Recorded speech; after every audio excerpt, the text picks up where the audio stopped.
If you have been growing vegetables in your Greenstalk vertical planter, but it hasn't gone exactly how you expected, then maybe you need to do some troubleshooting. I've been growing in these Greenstalk vertical planters for a little bit over a year, and I can tell you that there are some things that I've learned that work well and some things that I've learned that don't. So let's look at how you can have success with your Greenstalk. Probably the biggest mistake that I see people make when they're filling their Greenstalk vertical planters is what soil they choose to fill it with. It's very important to fill your planter with a soil that is a potting mix or a potting soil. You want as loose and airy as you can get. The reason is because the way that the irrigation works in this Greenstalk, it needs to be able to get the water throughout the soil. And if you choose too much of a compacted soil mix, or you use a soil that is labeled as moisture retention, sometimes that can cause problems with the system. I've been using this Pro Mix since I first started gardening in my Greenstalk vertical planters, and it's worked really good. I get it at my local landscaping company, but if you can't get this particular mix, Greenstalk recommends any Pro Mix or this Fox Farms potting soil, which is really great, and also Espoma's organic potting soil. Those are really great options. Again, you want a light and airy mix, and you want something that doesn't have any extra water retaining properties. Another thing that people ask is, what about fertilization? Especially with this Pro Mix, it doesn't have any extra fertility in it. And so what I usually do when I'm filling my planters is I will add some kind of a slow release organic fertilizer like this Plant Tone. Garden Tone is also an option, but this has a little bit higher nitrogen in it, which is good for most plants. And then sometimes I'll add in some worm castings into the mix as well. Really, you need to treat your Greenstalk planter as you would any kind of container, and you need to make sure that there is fertility in the mix. If you're an organic gardener, these are great options to start with. Another thing to consider when you're troubleshooting is, does your Greenstalk planter get full sun? Now, this may not be as much of an issue in the height of summer because the way the sun's rays come through, it'll probably have plenty of sun, unless it's near your house where it casts shade. But I would definitely make sure that it gets full sun, 6+ hours at least. And especially in the spring and in the fall, when the day length is getting a little bit shorter, you may need to come out here and rotate it every few days. At least that's what I do. That way you don't have any crop in particular that's on the north side all that much. So you want to make sure that the plants here are getting plenty of sun.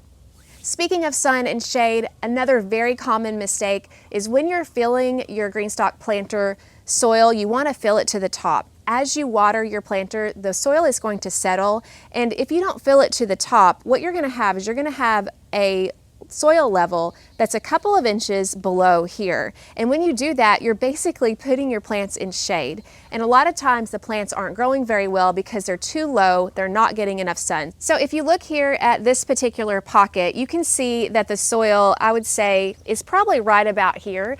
That's normal, and when you fill your soil to the top like I did, it will compact a little bit, and that's okay.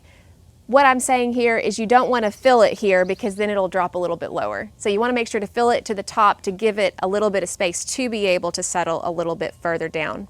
So make sure that when you're filling your tiers to fill them to the top. Another thing you want to make sure of is that you're watering in a way that the plants need. Now this is going to change throughout the course of the season. When it's cool in your spring and in your fall, and for many of us who grow in the winter, you're not going to need to water that much because the plants aren't going to take up as much water. But in the summertime, when it gets really hot, you may need to be watering once a day, even twice a day, depending on how hot that you get. How do you know then how often you should water your Greenstalk?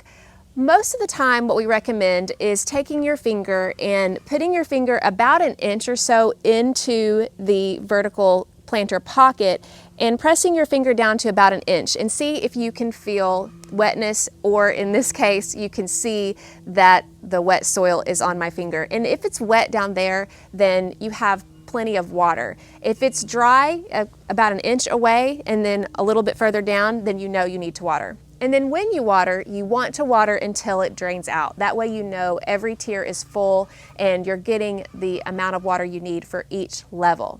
If you notice when you're checking the water level of the tiers that one tier is a little bit more dry than the other, then you might want to consider taking a look at the watering disc. These are in between each tier, and you can see that there's holes inside these discs. When you're watering, the water is going to be coming out these holes to water that particular tier.